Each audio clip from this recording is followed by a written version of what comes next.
Muito obrigada pela sua audiência em casa, no trabalho. O tema de hoje é oferecido pelo Pensa FIA, Centro de Conhecimento em Agronegócio, pelo coordenador Cláudio Pinheiro Machado, que abriu uma lacuna sem eventos ultimamente, mas já prometeu para a gente que vai aquecer as nossas noites, trazendo esse tema tão importante e recorrente que é o agronegócio. O tema de hoje, então, agronegócio e ESG, a perspectiva dos investidores.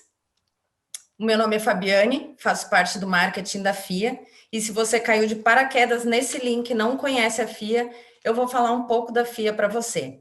Nós atuamos em 3 diferentes áreas. Na educação, somos reconhecidos internacionalmente como referência de ensino, mantemos intercâmbios e convênios com universidades dos Estados Unidos, da Europa, da Ásia e das Américas. Temos cursos de graduação em administração, pós-graduação, mestrado profissional em gestão de negócios, MBA, pós-MBA e um portfólio completo de gestão executiva em EAD. Como consultores, já desenvolvemos mais de 8.000 projetos estratégicos que levaram conhecimento e inovação para pequenas, médias e grandes empresas das esferas pública, privada e do terceiro setor. Como pesquisadores, somos desenvolvedores de algumas das pesquisas como o ranking do varejo, índice de credibilidade da Black Friday, Empresas Mais em parceria com o Estadão e os lugares mais incríveis para se trabalhar em parceria com o UOL. Nós somos mais do que uma escola de negócios, somos graduação, pós-graduação, mestrado, MBA, consultoria, pesquisa, e isso faz a diferença. No painel de controle de vocês tem um campo que chama Q&A.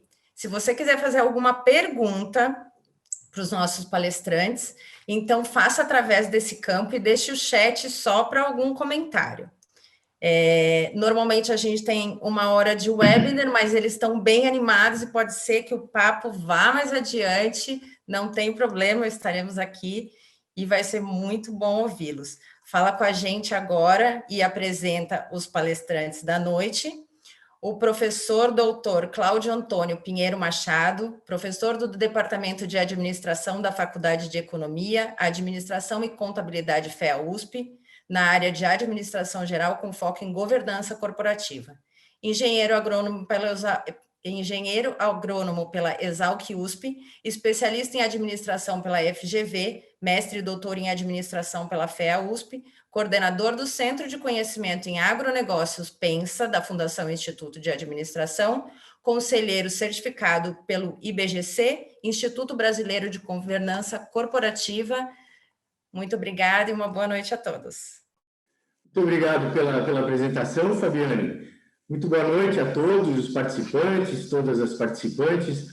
Para mim é um prazer e uma honra retomar os eventos abertos do Pensa, justamente com um painelista, um palestrante, para tratar de um tema tão especial e tendo também como convidada, como debatedora, uma amiga participante aí de uma série de atividades em conjunto. Bem, pessoal, na verdade, a concepção desse evento, desse tema, nós procuramos, então, trazer o Sebastian Pupic, que é um nome muito importante dentro do mercado financeiro, ele coordena, ele é fundador e diretor do Fundo Aqua, né, que tem uma posição bastante relevante em organizações do agronegócio. O Pupic, ele tem uma formação bastante extensa. Eu não vou entrar aqui no detalhe do currículo dele, porque senão eu tomaria já uma boa parte do tempo, mas ele é economista pela Universidade de San Andrés, tem um mestrado em Harvard em políticas públicas, e, acima de tudo, tem toda uma trajetória aí como empresário, como empreendedor, como investidor, né, e toda uma ligação com o universo do agronegócios. O Sebastian vai nos brindar aqui com uma apresentação, justamente para contextualizar o tema tão discutido, tão falado nos últimos anos, o acrônimo ESG, que acabou tomando aí uma dimensão absolutamente destacada nos últimos anos, embora o tema não seja novo, a repercussão e a incorporação dessa temática dentro dos debates no mundo corporativo hoje, nos diferentes setores, é avassaladora. E nos agronegócios em particular, esse tema tem uma série de peculiaridades, e o Sebastião vai tratar desse tema a partir da perspectiva dos investidores, né, dos capitalistas que aportam recursos, que sustentam o processo de desenvolvimento e de crescimento das organizações, e como ele, dentro dessa posição, como ele enxerga esse processo. E vai também comentar uma série de outros aspectos ligados a como ele vê a perspectiva de futuro, de desenvolvimento, de crescimento e das oportunidades dentro de investimentos no setor do agronegócio.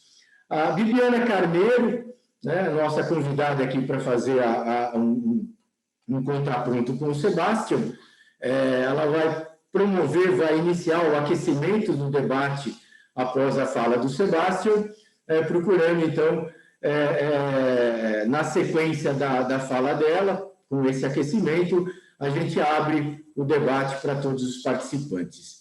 Eu gostaria de destacar, a Fabiane já comentou, a atividade do PENSA, do Programa de Agronegócios da FIA, todas as atividades ligadas ao agronegócio que são desenvolvidas por meio da FIA têm a curadoria do PENSA. Hoje nós temos um programa de desenvolvimento, de treinamento, de capacitação de executivos, um MBA em gestão de agronegócios. Depois eu convido a todos os interessados a entrarem, seja pela página do PENSA ou pela página da FIA, para terem mais informações. Enfim, tentamos cumprir o nosso papel, seja no ambiente acadêmico, no ambiente da FEA, a USP, no desenvolvimento de acadêmicos e pesquisadores para atuarem na área de pesquisa no agronegócio, ou na forma aplicada por meio de eventos como esse aqui que nós estamos fazendo hoje, e os cursos de extensão para profissionais, para executivos, para o mercado de uma forma geral. Bem, já falei demais aqui nessa introdução, está todo mundo aqui na expectativa, ansiosos, para ouvirmos o Sebastião. Então, Sebastião, eu vou passar imediatamente a bola para você, e com relação ao tempo, fique tranquilo, a gente tem aí esse horizonte de tempo aqui para a tua apresentação e para o debate, no momento aí que você tiver que nos deixar aqui, a gente caminha aqui para o encerramento da tua apresentação, tá bom? E dos debates que se seguirão. Sebastião, bola está com você, então. Bom, muito prazer, muito obrigado pelo convite. Cláudio, é uma honra estar aqui. Quando eu estava começando o meu processo de ser investidor, e muito obrigado, Bibiana, também, por moderar o debate. O preparo foi muito legal e sempre provoca, as discussões e as perguntas. Eu não te mencionei, Cláudio, mas eu tenho uma relação de afeto muito grande com o PENSA histórico, porque quando eu comecei a ser investidor no agro e alimentos, 16 anos atrás, antes eu tinha fundado uma empresa que eu toquei por 5 anos como empreendedor e vendido para alguém, e aí um dos investidores tinha um fundo e me convidou, e assim que eu comecei a ser investidor. E eu lembro que o PENSA organizou uma viagem para a gente entender muito mais do agro, entrar no conceito lá da época do Décio, Foi muito especial a viagem, foi muito formadora de relacionamentos que eu tenho até hoje e muito marcante nessa etapa inicial. E nem sei se de lá saíram negócios, mas saíram muitos conceitos e ideias, e foi bem fundacional para mim. Então, eu estou muito grato ao programa e sou um fã do que ele proporciona aqui. Mas, assim, só para dar um pouco de contexto, minha atividade, eu fundei 11 anos atrás uma empresa que chama Aquacapital. Tá aí. E o Aquacapital é uma firma de private equity focada exclusivamente no agro e alimentos, tá? E deixa eu dar um pouco de contexto. O private equity investe em empresas privadas, a diferença de gestoras que investem em empresas listadas. Então, esse é o primeiro ponto. Dentro das estratégias de investimento, tem várias. Você pode ter fundo de terra, fundo de infraestrutura, fundo de crédito, fundo de empresas em recuperação judicial, fundos anjos, que investem nem em startups, em pessoas com planos, fundos venture capital que investem em empresas de um estágio inicial. O nosso negócio é empresas já consolidadas que existem ou empresas de alto crescimento, mas que já têm um modelo de negócios que deu certo. A gente não faz venture capital, mas entra na perna seguinte, chama growth, que é crescimento, e buyout, que é empresa já consolidada. São dois modelos diferentes, mas bem próximos um do outro. E aí, o que a gente faz é comprar uma participação, geralmente, mas não exclusivamente, de controle, e entrar com uma bagagem e uma abordagem para permitir essas empresas crescer. O que você faz com cada estratégia é diferente, né? O que é um buyout, você compra controle, etc., é diferente de um growth, né? no conceito de como é que você cria valor. E ambas apresentam desafios e oportunidades. Então, acho que conversar talvez sobre isso pode ser bom, conversar também sobre como o mundo tem acelerado também no agroalimentos e tem mudado o nosso contexto, nossa realidade, criando desafios e oportunidades como talvez eu não tenha. Com certeza que eu não tinha visto antes nos 16 anos, e eu acho que você tem que ir várias décadas, se não milhares de anos, para ver tanta mudança acontecendo em tão pouco tempo, e criando um ambiente assim extremamente dinâmico para a forma que a gente alimenta o mundo, se alimenta, etc.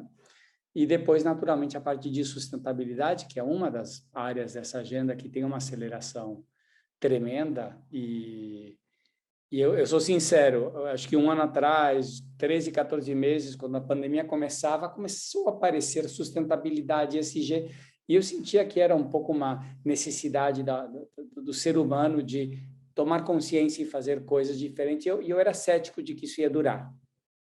E, graças a Deus, eu fui demonstrado incorreto, eu estava errado, porque eu nunca vi um tsunami mudar um mundo de uma forma tão dramática como tem sido a adoção do ESG e além do ESG. ESG com intencionalidade de gerar impacto positivo acontecer.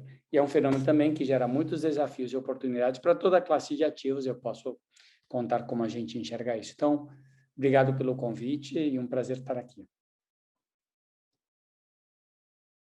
Muito bom, Sebastião.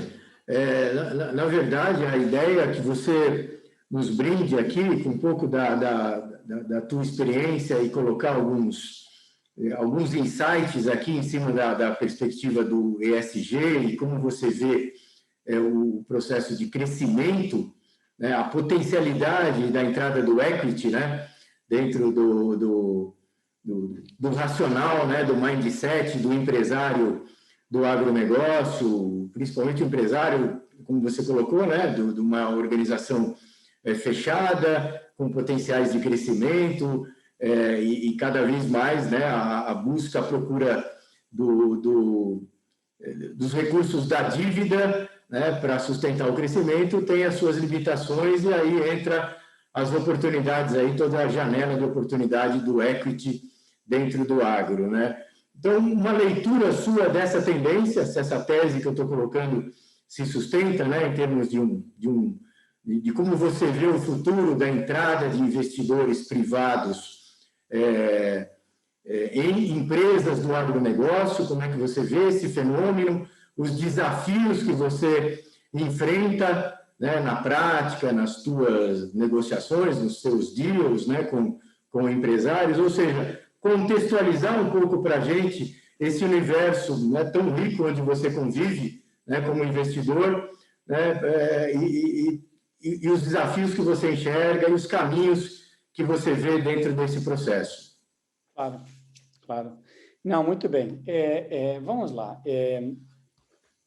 A agenda ambiental, social e de governança, ela não é nova, né? E semana passada eu falava com uma pioneira inglesa que desenvolveu o primeiro marco guideline de ESG para o CDC, que é o Fundo de Desenvolvimento que o governo inglês tinha lá atrás, como se fosse o IFC, mas do governo inglês, 25 anos atrás. Ela escreveu o primeiro guideline. Então, isso te mostra que é uma história que já tem, né, seu trabalho, sua presença. Eu fui treinado, eu fui o ESG Officer do fundo anterior que eu estava, estou te falando 15 anos atrás, tá? Treinado já pela FMO da Holanda e a DG da Alemanha. Então, a Europa foi quem tomou a dianteira de querer incluir critérios ESG nos investimentos. Mas quais eram esses critérios e origem do ESG? Basicamente, são uma série de parâmetros que medimos na parte ambiental, social e de governança para demonstrar ou constatar se é que a gente está mexendo de uma forma entendida como positiva, que eu acho positiva, nesses 3 pilares. Então, o que são variáveis meioambientais? Por exemplo, eficiência no uso dos recursos. Quanta água se usa por tonelada, por exemplo, de produção, né? Quanta energia elétrica. Não chegávamos nessa época na matriz dessa energia elétrica, mas só quanta energia, né? Na parte também de emissões, quanto CO2 estamos emitindo, quanto metano. Então, a gente começava a medir tudo isso. Na parte social, por exemplo, emprego rural.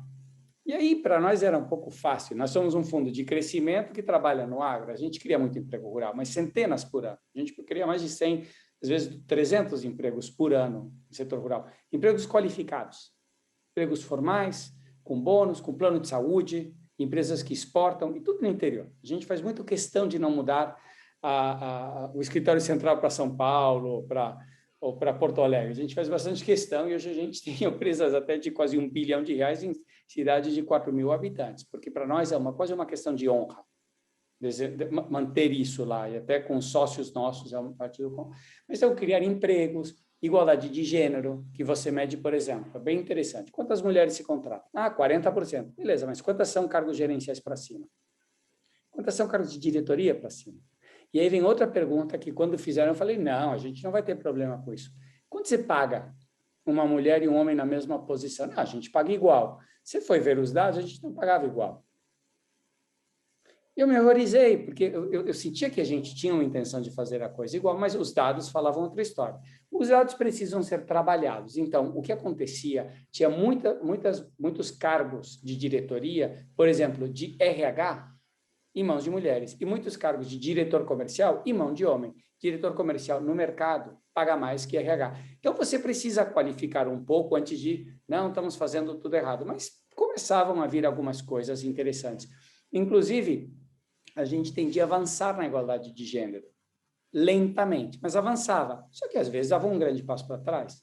Então, era interessante se eu sou acadêmico, mas era ruim para mim, como alguém que se interessa por isso, ver isto aqui. Bom, e governança, que tem a ver com procedimentos de controle, canais de denúncia, por exemplo. As pessoas têm um canal para denunciar assédio moral, sexual, roubo.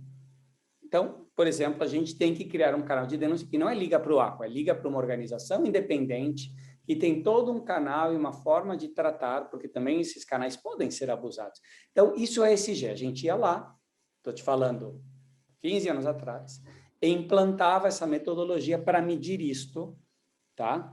E ver para onde estava indo a coisa. Mas não tinha um acordo de que a gente tinha que efetuar uma mudança positiva. Já o fato de medir meio que colocava uma lupa e todo mundo tomava consciência, e acho que automaticamente isso mudava já alguma conduta, mas era isso aí. A outra coisa que a gente fazia antes de fazer um investimento, a gente tem que fazer toda uma classificação de risco ESG, especialmente a parte meioambiental. E a gente, antes de fazer o investimento, tinha que concordar, definir um plano de remediação e, algumas vezes, deixar de fazer o investimento porque não tinha remediação possível. Tá? Eram fatores de risco não gerenciáveis. O que eu sempre me pergunto é, tudo bem, a gente não comprou, não investiu, mas alguém ficou com esse problema lá na sociedade, né? E lógico que a gente até nem pode denunciar por acordo de confidencialidade. Mas, enfim, 2 vezes a gente não fez o negócio, a maioria das vezes, até com problemas grandes, tem um pragmatismo de que a gente tem que mudar o mundo a partir de como ele é. Não sonhar um mundo que, entendeu, utópico. Ele é assim, dá para corrigir? Dá. Tudo isso gerou uma enorme complexidade, eu estou te falando 10, 15 anos atrás, 6, 7 anos atrás, de como trabalhar isso de forma pragmática. Depois tem um lado jurídico que é bem complexo, inclusive, porque, por exemplo, se você não pagou impostos e não foi pego, isso prescreve. Se você fez um crime ambiental, isso não prescreve. Então, se a gente está comprando uma empresa que tem um passivo ambiental, o problema passa a ser nosso, na física. Então, assim, tudo isso requer, e eu acho que indo para os desafios, cada vez que esse impacto fica mais exigente, você precisa de competências. Acho que isso é um ponto enorme. Você precisa de um linguajar, métricas, KPIs, e você precisa de competências para poder fazer isso. Eu vou voltar naquilo lá, porque esse é o grande desafio do ESG hoje em dia. Tá? Um dos grandes desafios. O outro é até onde chega a nossa intencionalidade de ter impacto. Mas eu vou voltar lá. Então, a gente começou construindo essas variáveis e levando bastante a sério. E aí, o que começou a acontecer, tem uma regra em gestão, que é tudo que você... Assim, se você quer melhorar uma coisa, você tem que medir. E a gente começou a medir. A gente não queria melhorar, mas a gente terminava melhorando. Era importante para nós. E aí, essas próprias organizações, a Associação de Private Equity da América Latina, o LAFCA, criava o prêmio do deal do ano, e do deal de SG do ano. E depois começou a abrir, era o prêmio E, o prêmio S e o prêmio G do ano. A gente falou, puxa, que legal, a gente acredita na nota. A gente começava a aplicar nesses casos e começava a ganhar esses prêmios. Tanto que uma vez falaram, vocês podem não aplicar esse ano? Falamos, não, de jeito nenhum, é meritocrático, vamos fazer isso aí. Ganhamos esse ano também. Então, foi muito bom para nós e gerou um estímulo. Gente, aqui tem valor. E aí, a gente trabalha com alimentos. Eu acho que isso é um ponto importante. Eu acho que é mais fácil a gente ter consciência do ESG, porque a gente está entrosado no meio ambiente. O agro é o maior tomador de recursos da terra, como setor com indústria, né? De água e de terra. São dois dos maiores. E energia também, mas a fotossíntese ainda é grátis, né? Mas se você colocasse o sol lá, somos o maior tomador de recursos, somos o segundo maior emissor de efluentes também. Então, agora já não é opcional. Mas a gente enxergava que, se você ia pegar uma empresa, por exemplo, do Brasil, e mostrar que ela tinha governança, ser comprada por uma empresa listada na Bolsa de Nova York, você precisava fazer isso, não era opcional. E, de fato, a gente tem preconceito negativo em vários lugares, e quando a gente falava, não, a gente tem ISO 9000, 14000 e, puxa, eu esqueci agora, qual? De segurança industrial. Acho que é o 40 e poucos mil, desculpem. E vinha um sorriso tipo, entendeu? Ok, vamos mandar nossos auditores. E eles mandavam os auditores, estou falando quando a gente estava no processo de vender uma empresa, e eles falavam assim, vocês deram um coaching para os funcionários nos falarem? Lógico que não. Porque eles iam lá no funcionário e falavam assim, o que acontece aqui quando apaga a luz? É igualzinho o processo? Entendeu? Vem o caminhão e leva todo o resíduo que não foi processado no dia, ou às vezes não, deixa aí, joga lá no fundo do quintal. E eles iam até nesse lado informático. Lógico que não. Temos 700 funcionários, essa empresa é o que é. E tanto assim que conseguimos vender para empresas listadas na Bolsa de Nova York, até a ICL, que comprou uma empresa nossa, alguns anos atrás foi atuada no Israel por questões meioambientais. Então, a regra dela ficou lá em cima. Fizemos a venda em pleno Covid, com todas as auditorias e os cuidados que você pode imaginar do mundo, com essa preocupação adicional de que o cara não estava conseguindo ver o negócio. 5 anos atrás, quando a gente estava captando o segundo fundo, veio o Morgan Stanley, investidor nosso, não é confidencial, o fundo de impacto deles. Eles falaram, queremos avaliar vocês. E a gente falou, mas a gente não é um fundo de impacto. E aqui eu quero falar uma coisa bem abertamente. Ser fundo de impacto antes era deixar retorno na mesa. Se você era um fundo de impacto e tua meta era 25% de taxa de retorno anual, tal e tal, todo mundo entendia que um fundo de impacto ia gerar menos. Esse era o paradigma anterior e eu acho que era justo, de alguma forma. As definições de impacto, porém, geralmente eram muito ortodoxas, tá? Era impecabilidade em tudo. Então, assim, a verdade é que restringia um pouco o cérebro. Mas aí veio o Morgan Stanley de uma forma muito pragmática. Falei, nós não somos um fundo de impacto. Falei, não, nós somos. Mas nosso critério, que é mais pragmático, e estava começando a vir um midstream aí entre, entendeu? Zero impacto e full impacto, é que vocês têm impacto positivo, porque vocês estão realmente aplicando regras muito altas e vocês efetuam mudanças. Eu até vou ser bem sincero com vocês, eu não queria o selo de ser impacto, porque na comunidade investidora você não vai ganhar dinheiro. E eu vou voltar a isso porque isso ainda é desafio, ainda é a percepção. Se você faz impacto, você não ganha dinheiro. O mesmo nível, você vai deixar. E eu acho que esse debate é rico e é real. Eu não acho que é preconceito ou cinismo do capitalismo. Ele é bem real. Eu vou dar um exemplo agora de uma conversa que eu tive com um investidor hoje, que é muito interessante. E aí a gente começa a evoluir. O que é ser impacto, então? O que vocês precisam para a gente? A gente precisa medir muitas mais variáveis. 144 variáveis, triplicou. Tá bom. A gente lia isso, a gente falava, puxa, isso são coisas que a gente quer controlar. Vai levar mais tempo, vamos ter que contratar alguém a mais. Vamos ter que contratar alguém na empresa, porque já o bicho pega. Mas um pouco o que eles entendiam é que a gente tinha impacto porque a gente contratar empregos em posições rurais, gera benefícios, exporta, e sim, tem intencionalidade, sem querer, querendo, mexer em algumas alavancas. Foi um orgulho, e aí estamos até hoje com uma muito boa relação. E aí a gente passou a aderir também a alguns critérios. Entre 16 e 20, o que aconteceu de grande, eu diria, foi os princípios das Nações Unidas, o PRI, Principles of Responsible Investing. Aí veio as Nações Unidas e criou um modelo, um framework de dizer o que é ter impacto positivo. Ela criou umas 20 caixinhas lá. Eu promovo igualdade de gênero, eu promovo um consumo mais sustentável de alimentos, eu promovo, e colocou 20 caixinhas lá e definiu o que era. De novo, no país do cego, o torto é rei. De repente, você tinha uns holofotes lá apontando para... Pô, agora entendi. E aí você pegava aquilo lá e você se autoclassificava, né? E você dizia, a gente faz isto e isto nessa empresa. E nessa fazemos isto. E era bacana. E aí o diálogo, quando vinha o cloud investidor nos ver, disse, mas me explica como. Não, a gente faz esse programa, a gente tem esse jeito, a gente está medindo as variáveis e é isso aí. E até agora, era, como eu posso dizer, era opcional, era direcional, era simpático, era mais do que simpático, era interessante, era importante para alguns, interessante para outros. Talvez para alguns era ruim, mas ninguém ia te falar, porque é politicamente incorreto falar isso aí. Mas vai saber o que pensar. Isso foi, eu diria, o período entre 16 e 20. E aí vem o Covid. E não é coincidência, você começa a ver sustentável. Bom, desculpa. Já para o 18, etc., acho que pela mudança do Trump, né, nos acordos climáticos de Paris, e também pela mudança de outros países, você começa a ver coisas de mudança climática que eram, assim, para mim, chocantes, no bom sentido. Os países colocavam metas, começavam a antecipar 10 anos, 20 anos.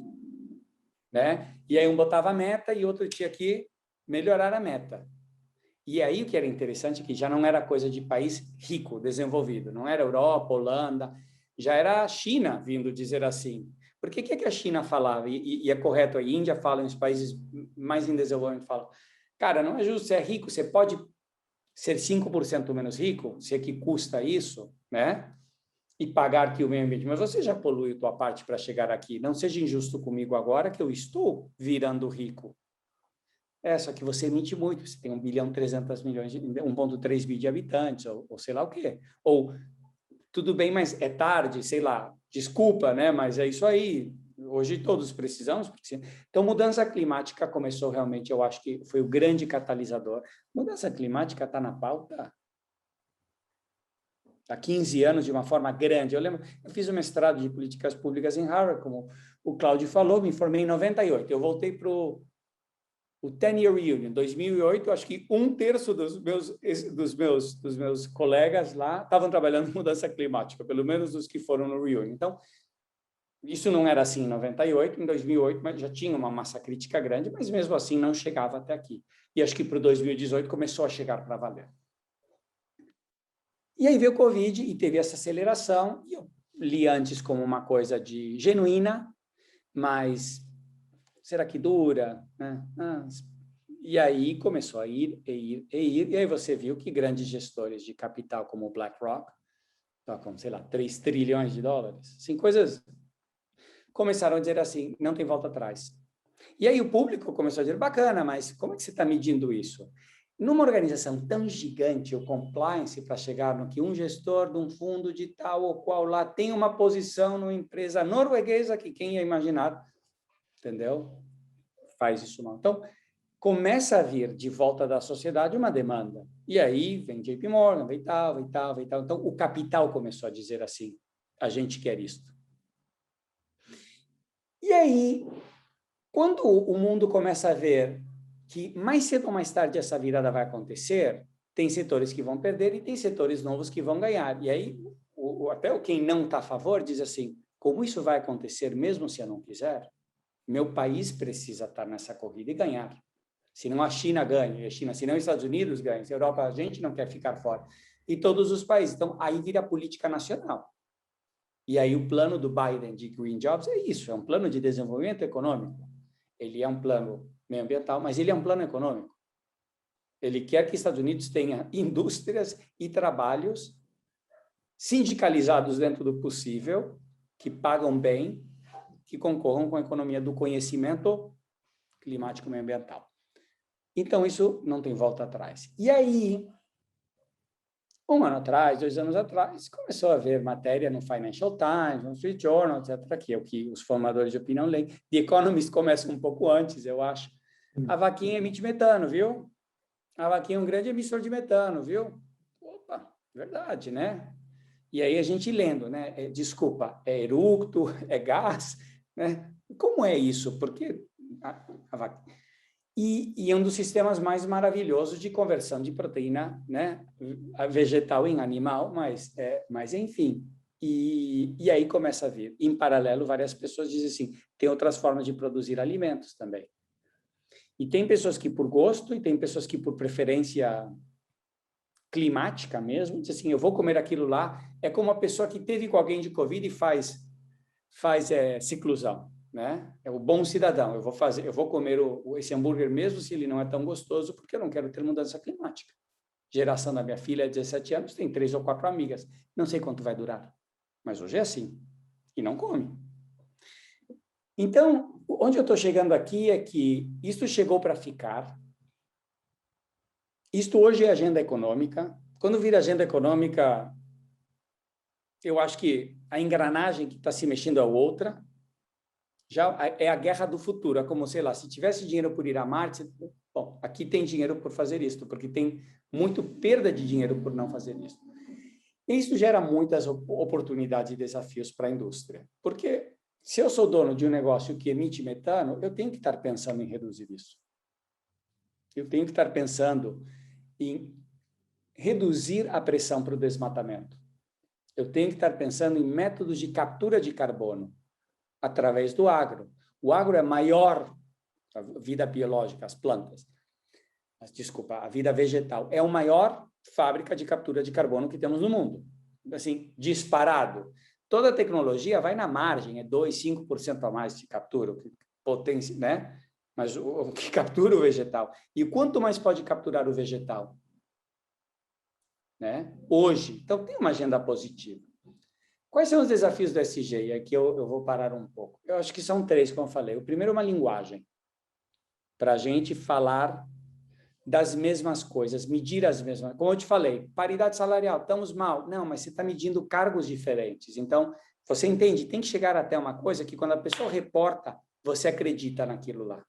Como um número auditado de um balanço, mesmo sabendo que às vezes não eram isso. Mas 99%, 95% dos casos era aproximadamente isso. O segundo é a competência técnica, porque eu vou lá nas empresas nossas e digo, gente, vamos criar valor com sustentabilidade. Eu quero melhorar o mundo e criar valor para o acionista. Vamos achar como? Às vezes não temos o lado técnico da competência.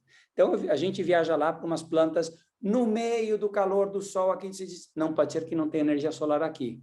É verdade, mas ninguém sabe fazer. Então, a gente precisa... Mentira, ninguém nesse contexto, eu quero dizer. Tá? Lógico, tem experts, tem um ecossistema gigante hoje. A gente precisa levar as competências. E o terceiro ponto é essa questão do trade-off entre retorno e impacto. Ela existe. Então, o que eu estava falando com o investidor hoje? Estava dizendo assim, nós estamos avaliando nos comprometer a que todo o projeto, porque a gente aí contratou engenharia de projetos dentro do agro. Mas essa pessoa tem um ecossistema de fornecedores lá fora. Então, quando tem oportunidade, chama o fulano. Quando tem oportunidade, chama o mengano. Isso funciona bem. Beleza. Achamos um projeto, mapeamos, fazemos o custo-benefício e dá um retorno bom, como você poderia ter de qualquer outra coisa? 30%. Então, eu estava pensando, nós vamos bater no peito e entregar todo o projeto, implementar, nos comprometer a fazer nos próximos 12 a 18 meses, sempre que a situação de caixa permita, ou seja, a dívida EBITDA não seja mais do que tanto. E aí o investidor me falou, e se aparece um projeto não positivo que retorna 10% a mais? Então, tem um lado aqui que não é menor, que é essa preocupação do investidor em... Veio o Covid, né? Bom, as empresas têm que ajudar o mundo. Tem, mas podem fazer isso com dinheiro do acionista? Eu acho que essa é uma discussão válida. E eu acho que tem uma responsabilidade social nas comunidades onde você está, você tem essa obrigação, mas para o mundo não sei se é tão assim. É difícil para mim, como gestor de dinheiro de terceiros, pegar o dinheiro de terceiros e vou fazer Robin Hood. Você está falando sério? Faça com o seu, ele vai me dizer. E eu falo a mesma coisa para o CEO. Agora, na tua comunidade é outra história. Você cuida de todo mundo lá. De novo, é minha visão. Impacto é a mesma história. Vamos aceitar fazer projetos de 30% de retorno com impacto positivo ou vamos esperar para ter um de 40% que é só retorno econômico? E eu acho que o mundo está aí e não tem ainda uma solução. E aí a gente tem que tomar nossa posição, nossa postura do que a gente vai propor para o investidor e viver com as consequências. Desculpa, Cláudio, você talvez eu me alongasse. Não, a palavra é sua mesmo, Sebastião. Era isso que a gente queria ouvir. Eu vou propor o seguinte, eu vou pedir para o seguinte encaminhamento aqui. A Bibiana queria fazer uma colocação para você. A Bibiana, só apresentando para todos aqui do painel, ela é diretora da Tecnovax do Brasil, ela atua como conselheira de empresas e ela coordena um grupo de trabalho do agronegócio no IBGC, no Instituto Brasileiro de Governança Corporativa. Quer dizer, é o G do ESG, né? E até para passar a bola para a Bibiana, uma provocação que eu faria, tem algumas pessoas aí que falam do E, né? Olha, dentro do ESG estão esquecendo do E. Né? Dentro da minha perspectiva, a governança ainda a lógica de criar valor para a empresa ainda é o driver das organizações. A diferença é que, cada vez mais, para você conseguir esse processo de criação de valor econômico sustentável, a dimensão ambiental e social, né, passam a ter uma dimensão cada vez mais importante para o processo decisório no universo da governança, né? Aí eu quero, então, que a Bibiana faça a intervenção dela aqui para a gente continuar o debate, e só, na sequência, eu vou abrir, já temos algumas perguntas aqui, já tem pergunta do Maurício, do Márcio Secantini, e eu vou pedir aqui para os nossos amigos que tiverem questões para já irem colocando aqui, que eu vou endereçando para o Sebastião aqui, para a Bibiana também, para a gente esquentar o debate. Mas antes, então, de passar a bola para o Maurício e para o Márcio, que já fizeram a colocação de algumas perguntas, eu passo a bola para a Bibiana. Bibiana, por favor, coloca a sua inquietação aqui para o debate, aqui, para esquentar o debate. Bom, boa noite a todos. Obrigada pelo convite, Cláudio, e um prazer estar aqui com você. Sebastião, é sempre muito enriquecedor te ouvir, já te ouvi várias vezes, e toda vez você traz um ponto interessante.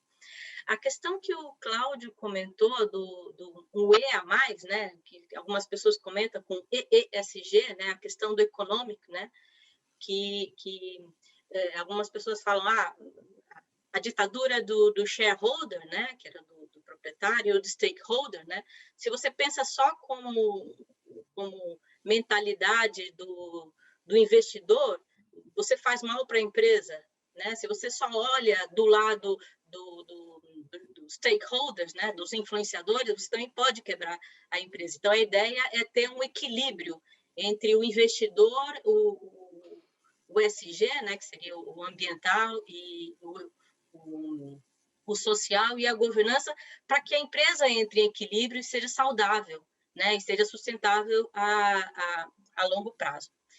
E complementando o que o Sebastião comentou, eu achei muito interessante, porque eu tenho participado de alguns eventos do SG e a discussão,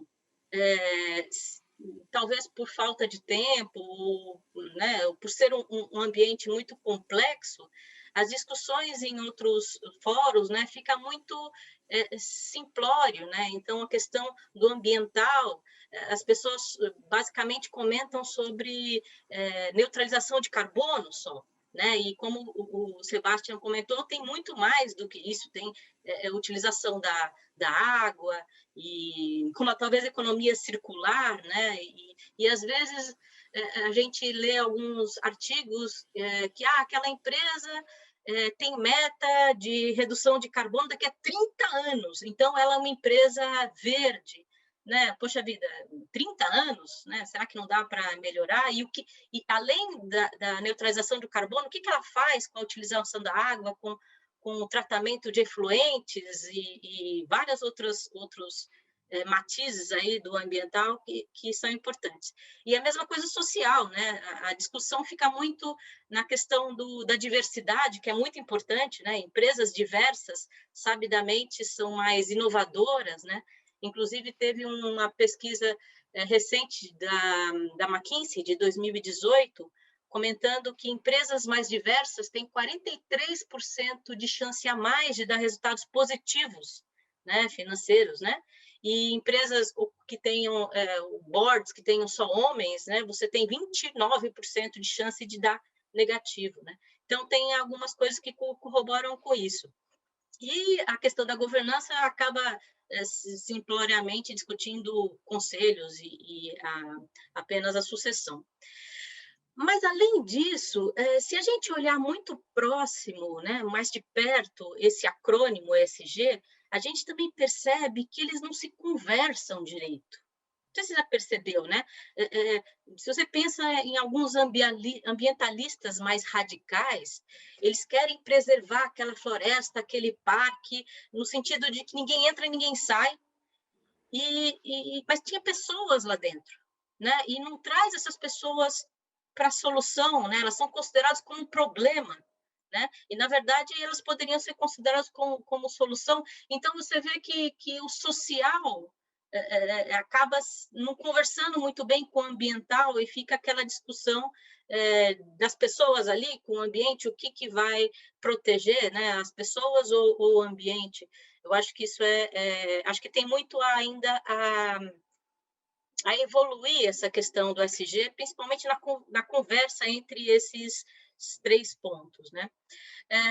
Mas vamos lá para a minha pergunta aqui especificamente. Você comentou, a semana passada você recebeu, a Aqua Capital recebeu um prêmio, né, do Women's on Board, né, de uma das investidas, né? Parabéns, eu achei super legal, foi muito comentado ali entre o nosso grupo ali. Então, eu queria saber exatamente dentro do Aqua Capital, como é que dentro da empresa, como vocês trabalham nisso. Eu percebi que vocês fazem a gestão, né, de alguns dados aí das investidoras para poder atuar especificamente, né? Isso é muito interessante. Mas como dentro da Aqua vocês fazem isso, né? E uma outra pergunta, imaginando assim, que em 2050 nós teremos 9 bilhões de pessoas, como é que a gente vai alimentar tudo isso? E o Brasil tem uma atuação importante, né? Como é que você vê os investidores do agronegócio no futuro? Né? Porque em algum momento essas empresas, para dar um salto de produtividade, tem que ter um investidor, né? E como é que você, como investidor, vê as perspectivas, as oportunidades no futuro dos investidores no agronegócio? Legal, legal. Eu vou começar com uma história muito pessoal da questão da igualdade de gênero e depois até eu queria evoluir sobre igualdade de gênero para uma igualdade de outros conceitos também. Eu acho que meu momento de revelação da função da mulher foram 2. O primeiro, no Aqua, com alguém que eu respeito e gosto muito. Vários anos atrás, a gente estava avaliando candidatas e falou, mas tem 28 anos. Daí, bom, vai engravidar. Para mim foi um choque. Pessoas educadas, que eu respeito, que eu gosto. E para mim, assim, foi um choque porque era o que eu menos esperava, né? Às vezes, assim, a gente talvez tem esses preconceitos contrários. E eu tenho uma filha mulher e eu pensei, assim, mas não pela minha filha, né? Mas eu pensei, nossa, eu tenho uma filha mulher, alguém algum dia vai enxergar ela assim. Segundo momento foi que eu estava como investidora de um fundo grande em São Francisco, conversando. Falou, quantas pessoas você tem no teu time de liderança? Né? Não tinha muitas, essa é a verdade. Ela falou, olha, eu não estou aqui para te cobrar isso. Eu estou aqui para te dizer que você está perdendo uma oportunidade de trazer um pensamento incremental para o teu negócio. Foi ótimo, não, entendeu? Não foi proselitizar, foi... E eu acho que essas duas fichas ficaram aí. Hoje, o que é que a gente faz com isso? Né? Primeiro, minha mão direita financeira e minha mão direita de gente são duas mulheres e temos muitas mulheres no time em muitas posições, mas é engraçado, porque quando você fala de dinheiro e de pessoas, né, eu acho que são as duas agendas mais importantes, então eu falo com elas, acho que mais do que com ninguém da firma. O que é que a gente tem feito? O primeiro ponto é que você precisa colocar mulheres em posições de liderança. Não adianta só fazer de baixo para cima, tem que ter um de cima para baixo, isso dá o exemplo, isso normativa, isso comunica que a intenção é para valer. Então, o ano passado, mais ou menos essa altura do campeonato, eu falei, quantas mulheres temos nos conselhos de administração? 2, em 11 empresas. Perfeito, daqui a 1 ano e meio vamos ter uma, pelo menos, em cada empresa. Ponto. Mas a gente não vai fazer por cota. A gente vai fazer um assessment de competências desse conselho, as fortalezas, o que está faltando, o que é que a empresa precisa, e aí sim a gente vai procurar com um foco de gênero, com critério de gênero, mas baseado em competências. O filtro, a régua é a mesma. Uhum. E como é um acréscimo de competências que estão faltando, é um ganha-ganha. Então, acho que a gente precisa um pouco de criatividade. Às vezes tem decisões que são mais difíceis, essa para mim foi fácil. E tem sido super feliz o programa. E temos ido para 2 e temos ido para 3 e algumas como a AgroGalaxy, que recebeu. Eu nem sabia que existia esse certificado, não foi para ganhar esse prêmio, não foi para, entendeu, sair. Foi porque a gente está querendo fazer o certo. A AgroGalaxy é interessante, a gente começou a preparar a empresa para uma governança de empresa listada.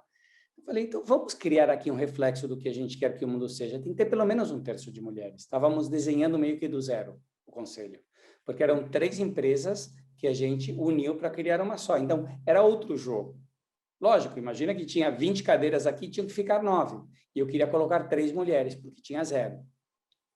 Então, era mais gente que ficava fora. Mas, novamente, o critério da competência. Então, a Larissa, se for da Singenta, bom, desculpa, sabe alguma coisa de finanças do agro. A Tarsila é uma grande autoridade do ESG e uma grande advogada. São 2 coisas. E ela entende muito bem de governança. E a Elaine é uma excelente pessoa de gestão e de finanças, que é do nosso time mesmo. Então, foi criado esse conceito. Então, o primeiro ponto é começar por cima, com mulheres, e com metas talvez mais simbólicas, claras e nítidas. E agora a gente vai continuar avançando.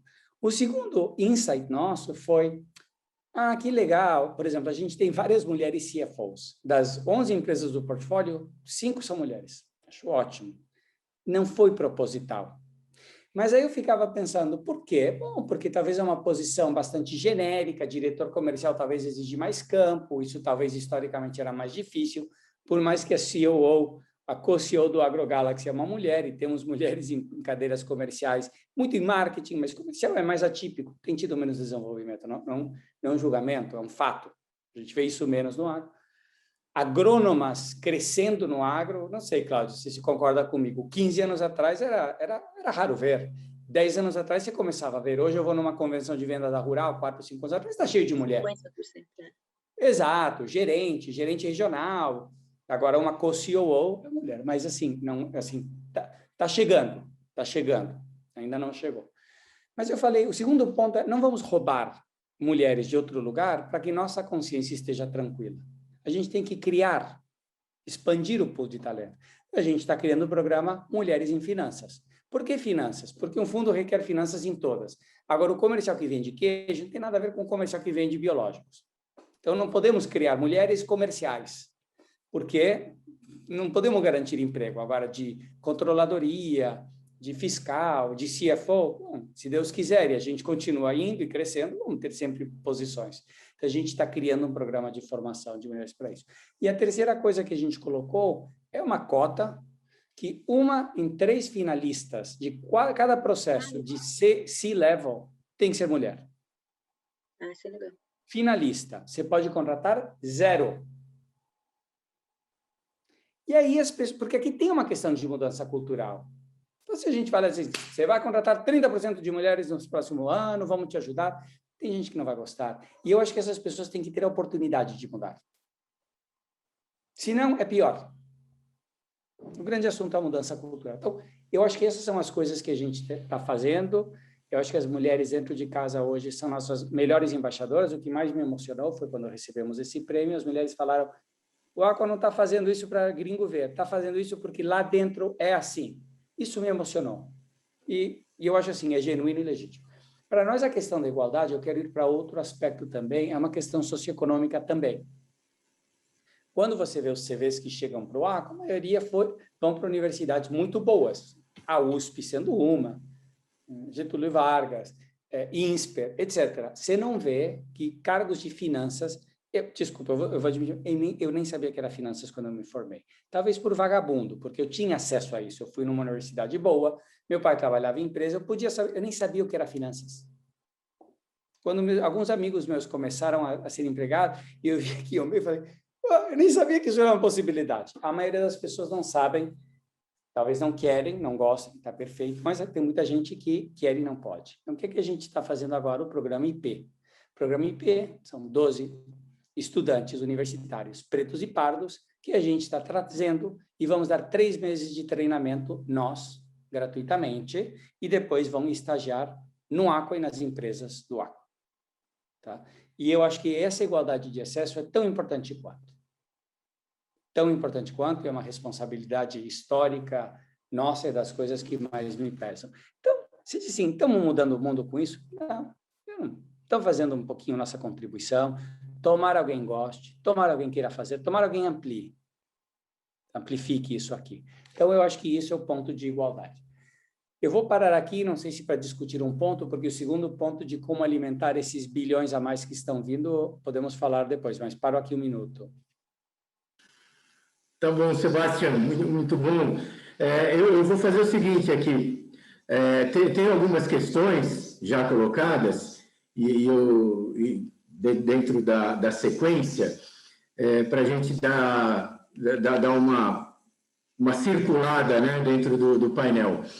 Então, tem 2 questões aqui iniciais que eu queria já colocar em conjunto, o Maurício Bueno e o Márcio Secantini. O Maurício é o aluno do nosso MBA em agronegócios, e ele pergunta dos indicadores-chave de ESG que, na tua perspectiva, fazem uma empresa ser referência, né? E o maior desafio das empresas frente a esse tema. O Márcio, ele faz uma colocação aqui que tem a ver um ponto que a Bibiana falou lá dos 30 anos, né? Ele fala, como vocês veem as empresas que trabalham sobre planos ESG de resultados em 5 ou 10 anos à frente?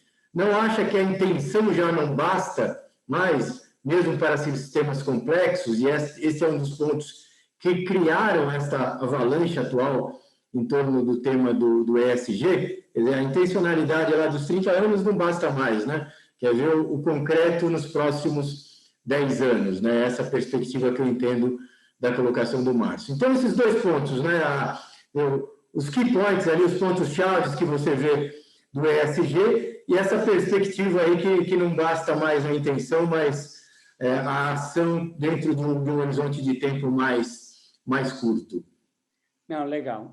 Eu acho que a pergunta primeira, as variáveis de ESG são conhecidas, assim, tem parâmetros, etc. Então, eu não acho que tem uma variável única, tá? Ou 3 variáveis únicas. Eu acho que, assim, empresas em diferentes áreas de atuação podem ter impacto diferente. Por exemplo, a Gran Cru é uma empresa do nosso portfólio. Ela vende vinhos, ela vende varejo, loja, franquia, digital e B2B, vende para supermercados e restaurantes. Quanto a Gran Cru pode fazer da parte meio ambiental? É restrito, é muito menos do que outras empresas nossas. ela tem que fazer a sua parte, mas ela tem uma agenda social gigantesca.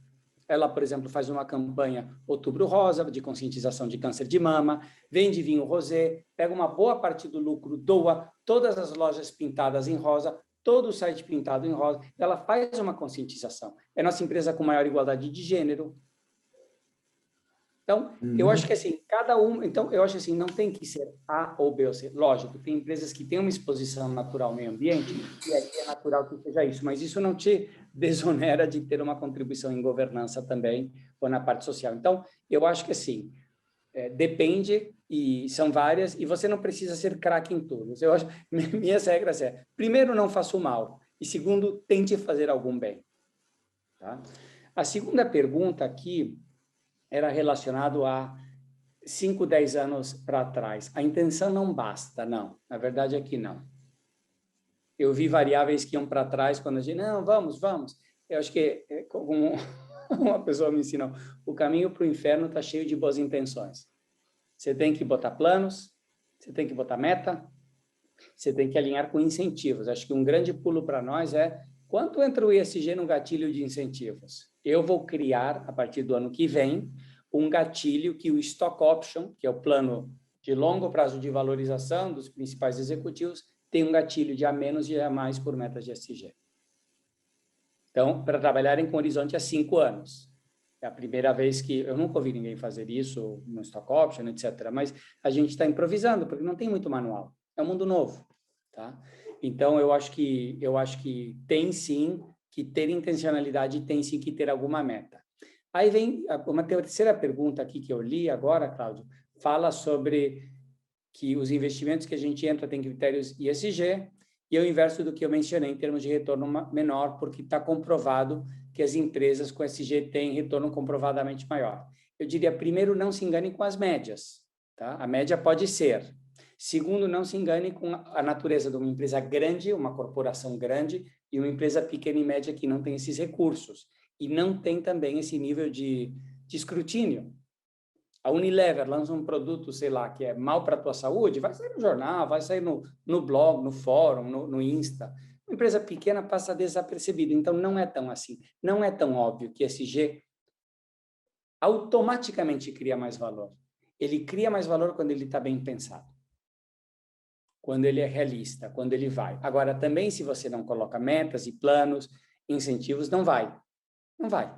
Essa é a verdade. Vai muito lento. Vamos estar 1000 anos para mudar o clima. Então, eu só acho que, assim, tem um trade-off. Ele tem que ser reconhecido. Em algumas coisas tem. Eu acho que ainda tem muito muito alto, um ganha-ganha. Mas vai chegar um momento, assim, você quer botar energia renovável, a taxa de retorno é 15%. E eu não tenho financiamento bom para isso. Mas se eu expando minha frota de caminhões, eu vou crescer, eu tenho um retorno de 30%. O que você faz aí? E eu vou ser bem claro, minha missão é retorno. Eu vou tentar, com a criatividade, com a energia, com foco, com competências, mexer na agulha das variáveis ESG, tudo que a gente puder.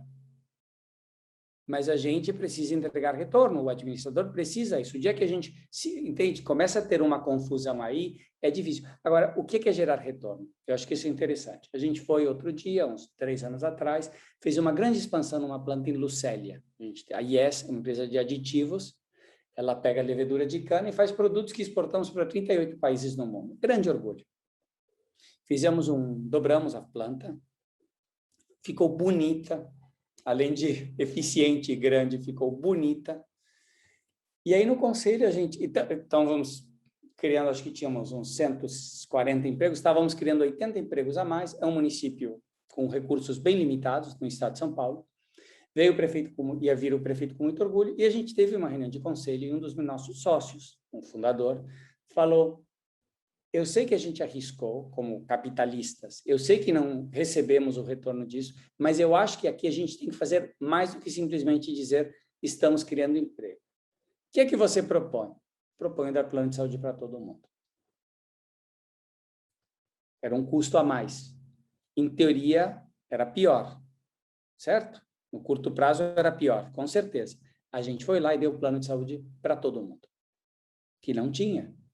A emoção das pessoas era muito grande. Eu não me sinto ninguém especial. eu acho que isso foi bom para as pessoas e eu acho que a aderência da empresa aumentou muito.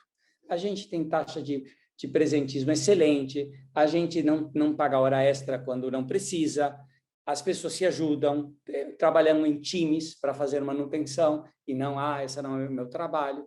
Enfim, então, agora, vai fazer a conta fina. Se ganhou ou perdeu, eu não sei. Mas é o que tinha que fazer. Precisava? Não.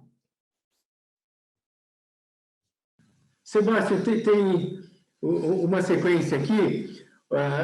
Tem uma pergunta aqui mais heterodoxa, né, sobre o mercado de proteína à base de insetos, aí, típica do mercado asiático, se na tua perspectiva tem algum potencial. E tem uma outra questão aqui, que está em linha também com um questionamento que eu faria para você, assim, dentro da linha de projetos que vocês desenvolvem, do screening que você faz para as investidas, né? Como é que você vê esse universo das organizações do agro andando nessa direção? E como é que é a tua abordagem no sentido de, o teu diálogo com os empresários que demandam capital do teu fundo, que, né, procuram para parcerias, a respeito do ESG? Eu queria que você considerasse um pouco isso aqui, né? Como é que é esse debate e, principalmente, dentro da tua perspectiva, o que mudou de um ano para cá dentro dessas abordagens suas com empresários do agro? Olha, o que mudou é que, primeiro, hoje ninguém reluta, e não que antes relutava, mas era quase como uma coisa formal de compliance, e hoje é entendido. E o segundo é que temos sócios nas nossas empresas, etc., que hoje estão bem na frente da gente. Eles estão vindo com noções, com visões, com informação, com tecnologias bem mais avançadas. Então, a gente foi lá e empurrou, e ainda continua empurrando. Mas hoje tem muitos times que estão voando sozinhos e estão nos ensinando um monte de coisa. Isso que mudou. E gente jovem, e gente não... Bom, jovem para mim é uma condição de coração e de espírito, não é uma coisa de idade. Temos 2 jovens de 70 anos tocando 2 empresas nossas de biológicos, e eles vêm nos ensinando todos os dias do impacto que podem ter e fazer. E de gente jovem também, de 30 e poucos anos, que fazem o mesmo. Então, o que mudou é isso. Mudou isso. Ok. Bom, dentro dessa perspectiva, você tocou num ponto aí do biológico, né? Como é que você vê esse mercado, o impulso que esse mercado poderá ter aí linkado com a agenda ESG? Eu acho que biológico é das coisas mais interessantes que tem surgido, onde o impacto é direto. Porque o ESG, muitas vezes, são o que eu chamo variáveis horizontais, né? Elas atravessam todas as empresas. Mas, às vezes, tem um negócio, cada vez que eu vendo uma dose a mais do meu produto, eu melhoro o mundo, eu desempioro ele. Então, eu não quero fazer aqui um statement contra os químicos. Sem químicos, a gente não teria alimento. Sem biologia sintética, a gente morreria de fome amanhã. Todos teriam uma guerra civil e morremos todos, tá? Então, não podemos abrir mão dos químicos. Eles têm uma função essencial, eles podem ser usados com manejo de uma forma muito responsável, eles são críticos. Mas hoje, quando a gente começa a ter biológicos que podem complementar ou até substituir alguma coisa ou outra, bom, é super bacana, é super legal. Dá um bichinho, uma bactéria, o fungo vai lá, coloniza, o fungo não multiplica mais, prospera, fica aí. Bom, bacana. Outro biológico vai lá, o enraizamento aumenta, aproveitar mais os nutrientes do solo, até do ar, hoje em dia, bom, né? Como diria um gringo, what's not to like? Quem não gosta disso? Só quem não tem, mas... então, a empresa nossa chama Biotrop, que tem, e a Biotrop é biológicos para os trópicos. Para nós é com muito orgulho. Os biológicos que existiam estavam feitos tudo em clima temperado. A gente falou, não. Aqui é o PhD da agricultura, né? O clima tropical exige muito mais agricultura. Então, a gente vai fazer biológicos que aguentam o trópico. Aí, e assim, é engraçado, porque aí vem alguém de fazer, mas isso funciona em clima temperado? A gente fala, sim, é o contrário. Às vezes, de clima temperado não aguenta, não tem a mesma performance no trópico, geralmente. E a gente, assim, essa empresa está crescendo 45% ao ano, com muita lucratividade. Então, não é aqui beneficência, ONG, não é para o produto orgânico de supermercado. Eu estou falando para plantar soja, plantar uva de mesa, não orgânica. Então, é isso aí. E proteína animal, essa empresa de Lucélia IS, ela faz, a partir de aplicações de enzimas e outros processos industriais muito elaborados, ela produz prebióticos para o animal. Bom, prebiótico, mas não é que reforçar a imunidade, certo? Do organismo vivo. E quando você não dá antibiótico, dá menos antibiótico, é a forma do animal não ficar doente.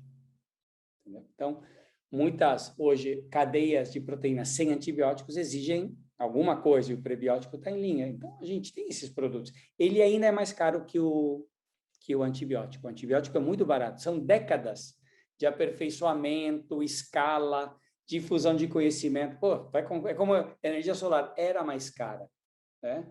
Mas a gente está fazendo avanços muito grandes, continua sendo mais cara, mas hoje já fica pau a pau e ganha quando você precisa de uma cadeia sem antibióticos, que é importante. Então, eu acho que o biológico é uma espécie de ganha-ganha, né? Onde você trabalha o ESG, cada real de receita que você tem, você está melhorando o meio ambiente de alguma forma ou a vida humana.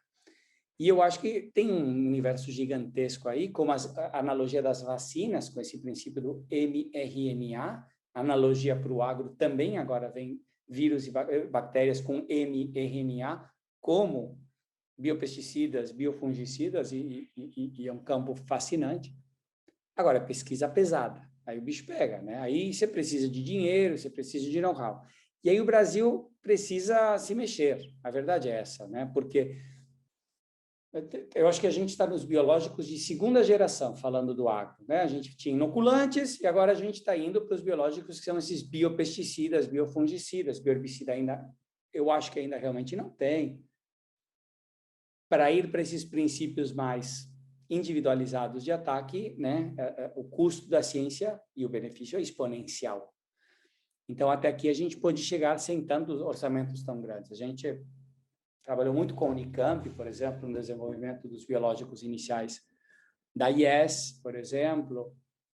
Trabalhamos muito com a universidade pública, em parceria com a Embrapa. A gente faz muita parceria ganha-ganha aí. Só que o próximo jogo é grande e a gente vai precisar acompanhar isso aí. Mas tem muito, assim, eu acho que nem estamos na ponta do iceberg. Sem dúvida. Muito tempo o mercado de biológicos vem crescendo, né, em comparação aos antibióticos e químicos, né?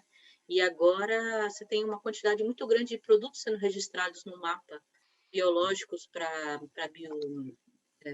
biopesticidas, né? E é muito interessante o que o Sebastião falou. Fala-se muito de produtos orgânicos, né? Mas sem nenhum pesticida você perde 50% da produção. E aí você precisaria de 50% mais de área para produzir a quantidade de alimentos necessário. Então, não é um produto, tudo bem, todo mundo quer um produto orgânico, mas não é ambientalmente sustentável um produto orgânico.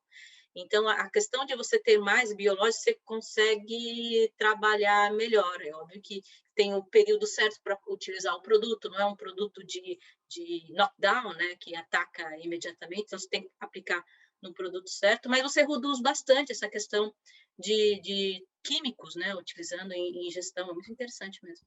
E assim, fazendo uma analogia, né, que nem as energias renováveis, elas foram ganhando do custo das não renováveis muito gradativamente. Então, assim, no norte da Inglaterra, no mar, onde tem um vento enorme, o eólico começou a ganhar porque não tinha petróleo, entendeu? Então, começava a ganhar briguinhas, mas aí começou a vir mais mainstream. Até o ponto que, se você vai nos Emirados Árabes ou Catar, está cheio de energia solar. A Arábia Saudita hoje, eles são grandes exportadores de não renováveis. No biológico, hoje, por exemplo, nematicida, na maioria das brigas, o biológico ganha do químico no Brasil. Custo-eficiência. Não estou falando de cadeia do orgânico. Mas, assim, não era assim 5 anos atrás, e daqui a 5 anos eu tenho certeza que vai ganhar em outras coisas também. E a parte regulatória do biológico é mais fácil que a do químico. Porque o princípio é muito menos... entrega muito menos risco. Verdade. Está sem som, Cláudio.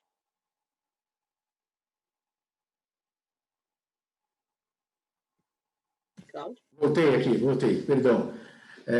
Sebastião, a gente tem mais algumas questões aqui ainda. Peço para os amigos que estão aqui no painel irem colocando as questões já para o encaminhamento aqui do término do nosso painel. O Sebastião tem um tempo limitado aqui, então quem ainda tiver alguma questão para colocar, eu peço, por favor, para registrar aqui. A Camila Murad, nossa parceira aqui, coordenadora coordenadora executiva do MBA em Agronegócios da FIA, pergunta para o Sebastião, né, como é que é a perspectiva, a abordagem em relação à diversidade racial. Você parcialmente já respondeu, se você quiser complementar ainda algum ponto? Eu acho que o único que faltou eu dizer é que a gente faz um treinamento em todos os nossos times e empresas de portfólio, em todas as lideranças, são mais de 700 pessoas, de identificação de nossos vieses. É um treinamento feito por advogadas que nos ensinam a que, sem querer, muitas vezes a gente carrega, né, alguns vieses que nos levam a ter preconceito sem querer. Tem expressões coloquiais, faladas até com carinho, sem maldade, mas que perenizam alguns preconceitos e que a gente tem que até se atentar a isso. E não é ser politicamente correto, não dá para falar de certo jeito. Uma vez que você toma consciência, você diz, é verdade, eu não fazia de maldade, mas é verdade, agora que eu entendi, não vou falar mais desse jeito. E eu acredito que são pequenas coisas que todos podemos fazer, mas é isso. Ótimo. Antes de continuar circulando aqui, eu queria ouvir um pouco a Bibiana, algum comentário dela ainda.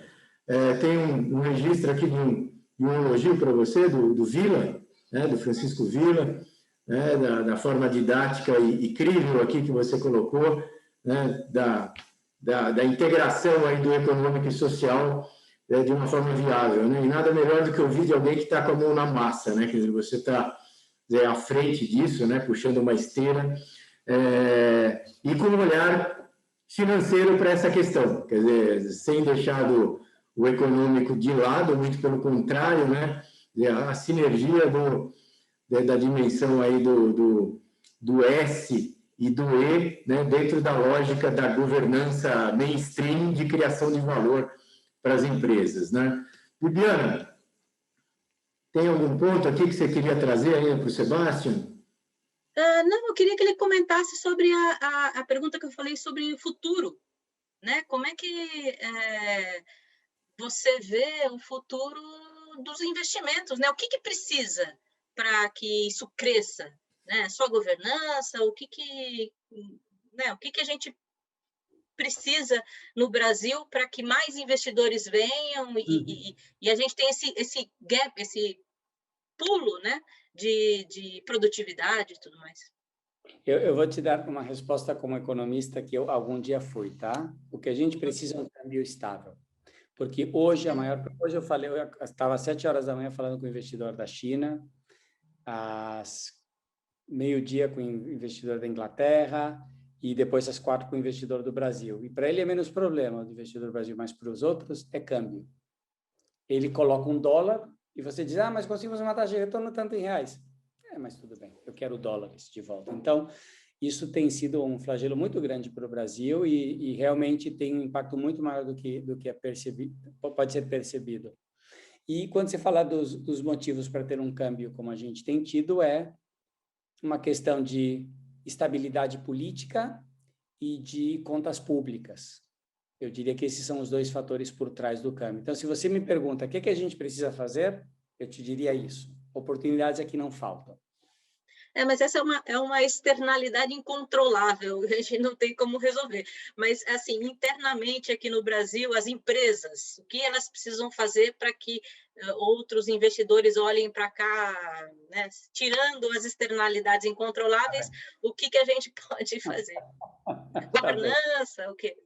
Não, tá ótimo. Eu acho que governança com certeza ajuda. E eu vou te falar, governança é complicado pra caramba.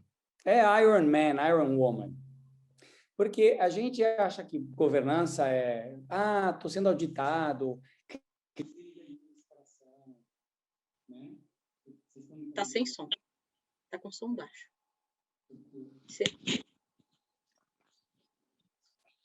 Está ruim? Baixou muito. Agora Acho sim. que seu som sumiu, voltou agora. Perfeito. Eu não sei porque veio para esses, estavam fechados e no meu bolso e foi direcionado para lá, mas tudo bem. Governança bem entendida, bem levada, com controles, com clareza, com projeção de caixa, com medição se os investimentos que foram aprovados retornaram os retornos que foram apresentados. Governança é tudo isso. Governança é cultura organizacional, que não dependa de uma pessoa, de um fundador, de um líder. É clima, é retenção.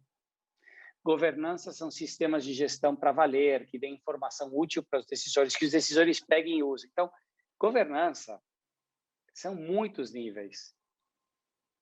Entendeu? É como o Matrix. Eu achei que eu tinha governança, até que eu via onde a coisa podia ir. E mais do que governanças, eu chamaria, e governança é importante, não esquecer, compliance, cumprimento. Às vezes a gente no Aqua errou por querer ir para a Lua e esquecer de que o foguete tinha que sair de um chão e o chão tinha que ser duro.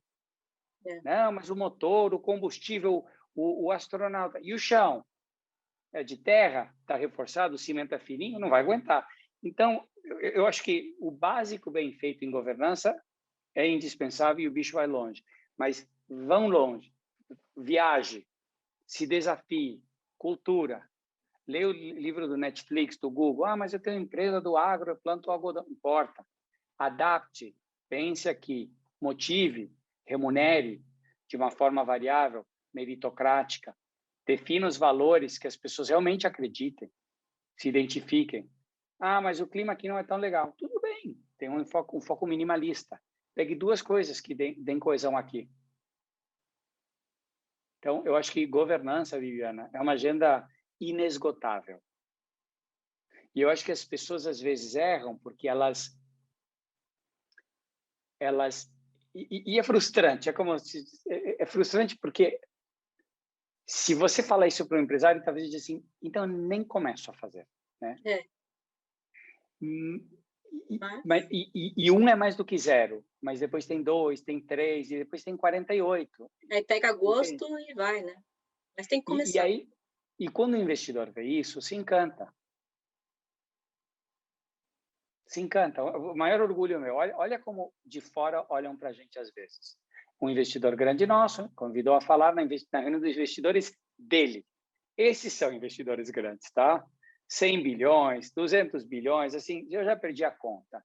Acho que a única vez que eu bati a foto e mandei para os meus filhos, olha onde eu estou, olha o prédio, tá? Bom.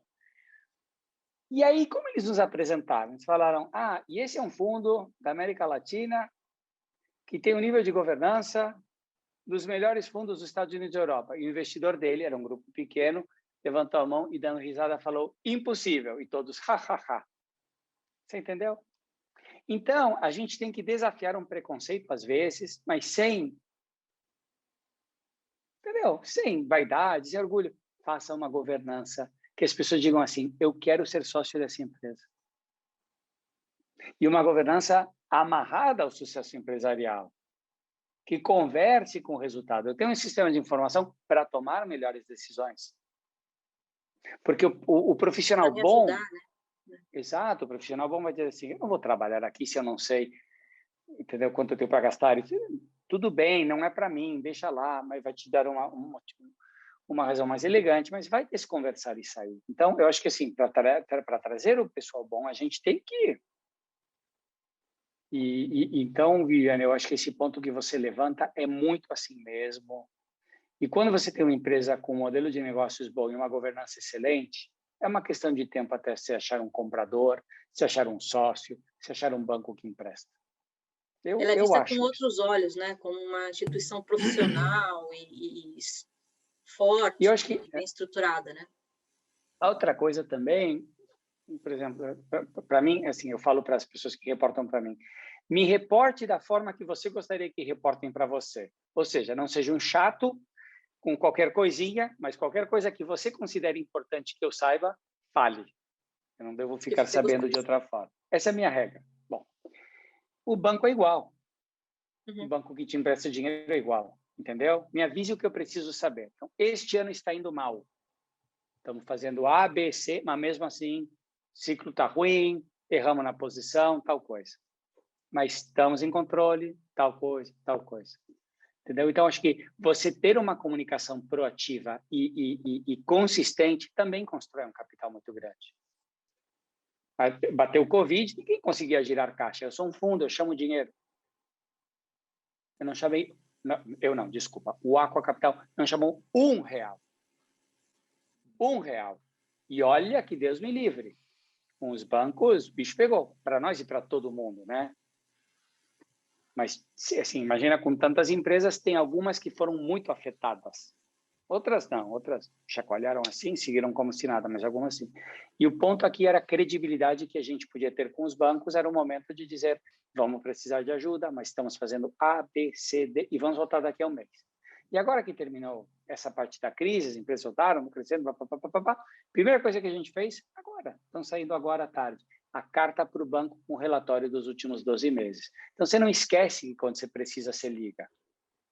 A gente está ligando agora. Você quer marcar uma reunião? Está aqui nosso relatório. Aconteceu A, B, C, D, E. Obrigado pela parceria. Você nos emprestava tanto, você nos empresta tanto. Essa é a nossa carteira. Você quer conversar com a gente? E eu vou estar à disposição com a Elaine lá, que é a nossa diretora que toca isso, para responder perguntas. Então, eu acho que esse é um capital que muitos empresários têm. Eu tenho aprendido dos meus sócios, José Francisco, que era meu sócio na Confrio, puxa, um grande professor para mim, do valor da palavra, da confiança, várias pessoas, meu pai. Você vê esses empresários lá, mas tem que construir e tem que comunicar. Não precisa ser carismático, não precisa ser bonito, não precisa ser letra grande, precisa comunicar bem. Esse é outro ponto que o empresário brasileiro precisa fazer. Precisa falar inglês e comunicar bem. Sebastião, dentro desse ponto, eu queria encaixar uma questão, e depois nós temos duas últimas questões aqui para colocar para você. Você tem o teu tempo aí também para limitado, né? Então, se a gente puder ir até as 20h30. A minha questão é justamente nesse ponto que você tocou, né, da tua relação, né, de confiança com os empresários, né, parceiros. E como é que você vê dentro disso a questão do processo sucessório, dentro das famílias empresárias com as quais você tem parceria, tem sociedade, né? Então, essa era uma pergunta, uma curiosidade que eu queria ouvir de você. E aí, na sequência, eu passo aqui para as perguntas últimas do painel. Eu estou rindo porque, para mim, é muito fácil falar de sucessão quando a empresa é de outro. Quando é a nossa, é mais difícil. Então, aí eu me coloco no lugar das pessoas. Não é um assunto fácil, trivial de falar, entendeu? Mas ele tem que ser falado. Ele tem que ser falado. É como organizar o dia para... Organizar a vida para o dia que eu não esteja mais na Terra. Eu não quero deixar uma bagunça para os meus filhos. Quero deixar as coisas organizadas dentro do possível, né? Não, mas pelo menos assim. Então, a sucessão tem que ser falada, e que nem tem expert em governança, tem expert em sucessão, e às vezes soluções bem simples funcionam e ajudam. E uma coisa que você tem a favor é o tempo.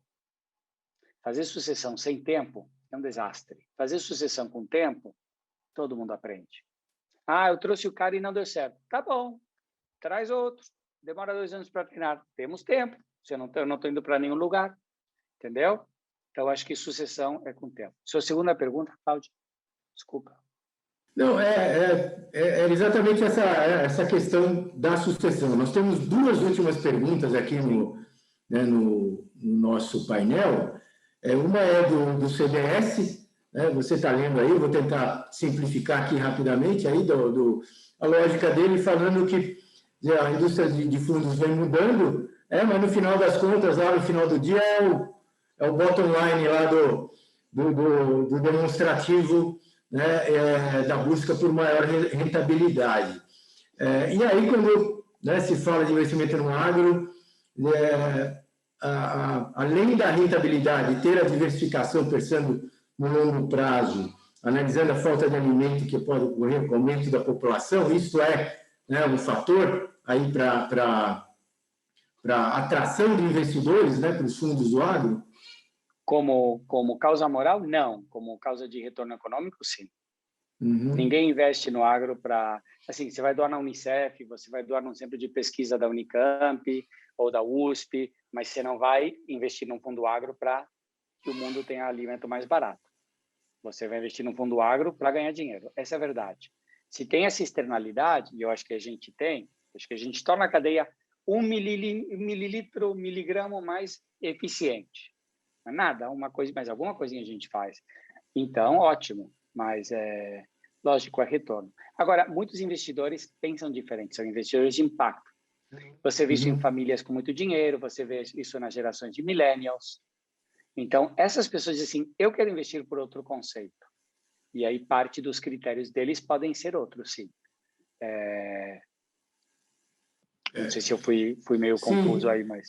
Eu acho até, eu entendo que teve uma pergunta do Marcelo Leme, que eu acho que teve talvez uma visão conceitual aí distinta, né? Que quando você fala do investidor de impacto, é aquele que aceita, né, um trade-off aí, um retorno menor pelo impacto social causado, né? Então, foi essa a dúvida que o Marcelo trouxe quando ele te perguntou aquele ponto. Bom, eu queria colocar uma última questão aqui, né, do Márcio. Perdão, a CDS é a Carla dos Santos, que também faz parte aqui do programa do nosso MBA Agro, tá? Bom, o Márcio Secantini, ele pergunta, né, que vocês promovem questões de ESG para empresas que poderiam receber seus investimentos como forma de estimular oportunidades, e o como? A gente faz uma análise antes de investir de fatores de risco, mas hoje também, eu diria a partir de um ano para trás, de que plano de oportunidades tem. Mesmo se a gente compra controle, 70% e tem os direitos de voto, você tem um sócio.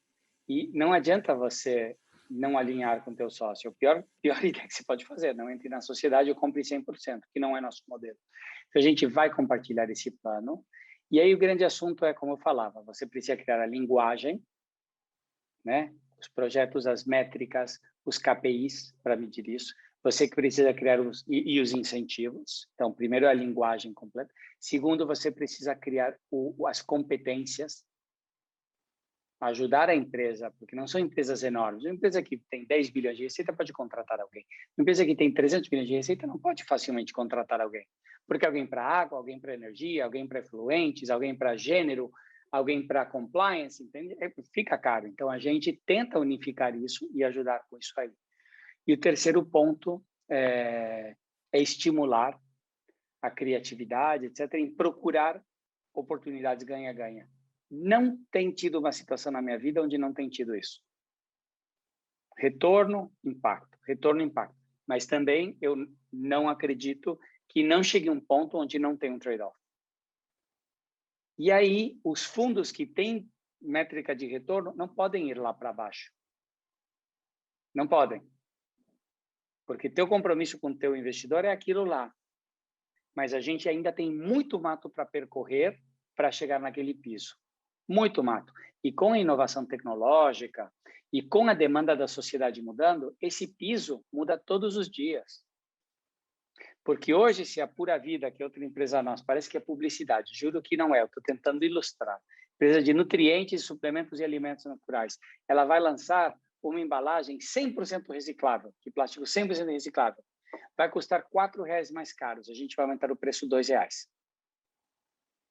Mas eu acho que com um pouquinho de aumento de volume, a gente empatou esses R$2 de custo a mais. Entendeu? Porque eu acho que as pessoas vão gostar de que é a única empresa de nutrientes que tem um plástico feito de arroz, que é biodegradável 100%, num prazo relativamente curto. E talvez erramos, mas se erramos não vamos perder a camisa, entendeu? Então, eu acho que essas são as apostas que a gente tenta fazer. Apostas no bom sentido. Muito bom, Sebastião. Bom, a gente está aqui bem no limite do nosso tempo, para respeitar aqui o tempo de todos, né? Eu queria, então, para a gente concluir o nosso painel, um último comentário, 1 minuto, bem rápido, da Bibiana, e, na sequência, Sebastião, eu passo a palavra para você fazer a conclusão aqui do nosso painel, tá bom? Legal. Legal. Eu só queria comentar uma coisa. Alguém perguntou sobre ESG, né, nas empresas. Na verdade, o ESG está ali para reduzir as externalidades, né? Para pensar em ESG, para reduzir riscos. E aí, reduzindo os riscos, você tem aumento, ou pelo menos algum ganho. Óbvio que, talvez, se você não se preocupasse com nada, talvez você tivesse um ganho de uma empresa muito rápido, mas um dia ela ia acabar caindo numa multa ambiental, alguma coisa assim. Né? Se você pensar na história, né, antigamente não era, pensando na escravidão, né, não era moralmente correto ter a escravidão, até que virou lei. Então, estamos nesse processo, né? Em algum momento não é aceitável você contaminar o ambiente até que ele vira lei. Então, hoje, você tem que trabalhar, como ele te falou, problemas ambientais não prescrevem, né? Então, a gente tem que trabalhar hoje que possivelmente no futuro você vai receber uma multa e você vai correr um risco ali. Então, a questão de você trabalhar ESG, ou pensar em ESG, está relacionado à redução das externalidades, redução do risco da empresa também. E é isso. Obrigado, Juliana. Não, nada para agregar. Para mim é um prazer falar aqui. Eu quero deixar claro que aqui que eu estou no meu processo de aprender muito disto e é um caminho. Então, assim, desculpem qualquer coisa. Eu venho falando dentro de um processo meu, dentro de um momento muito dinâmico do mundo e com muito desconhecimento. Eu tenho certeza que se eu olhasse este vídeo um ano para frente, eu diria, nossa, que bem intencionado e que pouco conhecedor. Mas eu acho que é melhor fazer e errar um pouco, né, do que não fazer e ficar esperando os outros. Então, obrigado pela oportunidade. Muito obrigado, uma honra estar aqui com vocês mesmo. Nós que agradecemos aqui, Sebastião. Obrigado pelo seu tempo aí, por compartilhar com a gente toda a tua experiência. Então, obrigada, Cláudio, pela mediação. Aí, obrigado pela suas colocações também foram muito positivas. Muito legal. Obrigado, Vila, pelo... Obrigadíssimo, Viviana. E eu convido a todos, né, para ficarem antenados, né? Nós vamos estar sempre divulgando os eventos do Pensa, as atividades ligadas ao nosso programa do MBA em Agronegócios também, que temos uma esteira grande de eventos e de atividades. Portanto, estamos conectados aqui e continuaremos assim ao longo dos próximos meses. Sebastião, obrigadíssimo. Viviana, obrigado, muito obrigado. E um abraço a todos aqui que participaram. Contamos com vocês nos nossos próximos eventos. Boa noite e saúde para todo mundo, gente. Boa noite. Boa noite a todos. Grande Sebastião. Grande abraço. Obrigado, Fabiane, pela tua participação.